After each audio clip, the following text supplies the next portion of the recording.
Good morning my dear friends.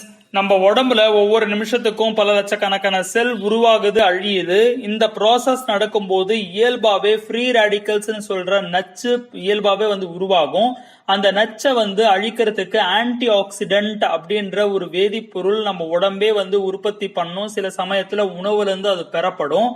ஒரு சில சமயத்துல என்ன ஆகும்னா, இந்த ஃப்ரீ ரேடிக்கல்ஸ் அளவுக்கு அதிகமா உற்பத்தி ஆகும் பொழுது நம்ம உடம்புல பலதரப்பட்ட வியாதிகளுக்கு நம்ம ஆட்கொள்ளப்படுறோம். குறிப்பா பாத்தீங்க அப்படின்னா, இந்த காற்று மற்றும் தண்ணீர் மாசுனால தினம் தினம் பல்வேறு அபாயகரமான நச்சுக்கள்னால நம்ம பாதிக்கப்படுறோம். அது மட்டும் இல்லாம நம்ம சாப்பிடுற உணவுல இருக்கிற கலப்படம், அதுல யூஸ் பண்ற கலர்ஸ், பிரிசர்வேட்டிவ்ஸ், புகை பிடிக்கிறது, அதே மாதிரி ஒயின், சாராயம் இந்த மாதிரியான விஷயங்கள்லாம் குடிக்கிறது, இந்த மாதிரியான பழக்கங்கள்னால ஆக்சிடேட்டிவ் ஸ்ட்ரெஸ் அதிகமாகும். ஃப்ரீ ரேடிக்கல்ஸ் அதிகமா உற்பத்தி ஆகும். இதனால நிறைய டிஜெனரேட்டிவ் ப்ராப்ளம் உருவாகும்.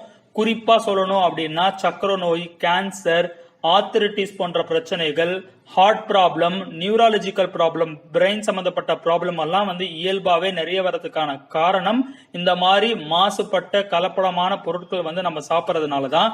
இதுல இருந்தெல்லாம் தப்பிக்கிறது அப்படின்றது ரொம்ப கஷ்டமா இருக்கிற காலகட்டத்துல நல்ல ஒரு இயற்கையான ஒரு உணவு நம்ம சாப்பிட்டு நம்ம உடம்ப பாதுகாத்துக்கணும். இல்லைன்னா நம்ம நல்ல ஒரு விஷயம் சாப்பிட்ற மாதிரி தான் இருக்கும். எந்த ஒரு கெட்ட பழக்கமே இல்லை அப்படின்னாலும் நிறைய பேருக்கு இன்னைக்கு சக்கரை நோயா இருக்கட்டும், ஹார்ட் ப்ராப்ளமா இருக்கட்டும், மூட்டு வலியா இருக்கட்டும் வரதுக்கு காரணமே பாத்தீங்கன்னா நம்ம சுத்தி இருக்கிற இந்த மாதிரி கலப்படமான விஷயங்கள் தான். இதுல இருந்து ஒரு தீர்வு அளிக்கக்கூடிய ஒரு விஷயமாக என்னைக்குமே